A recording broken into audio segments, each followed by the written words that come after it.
Vi besøger her Københavns Universitet i Taastrup.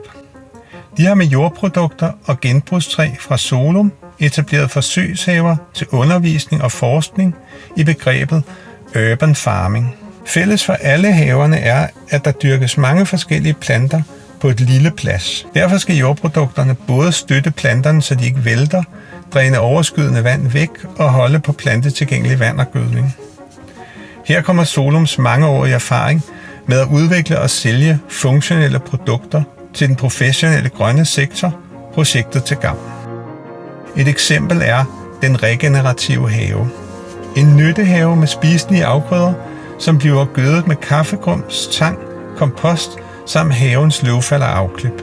Solums produkt Svær Supermuld er valgt for at sikre struktur og et stabilt, langtidslevende vækstmedie. Vækstmediet skal understøtte, at planterne kan udvikle dybe rødder, og jorden skal være tørkeresistent, fordi det skal vandes meget lidt.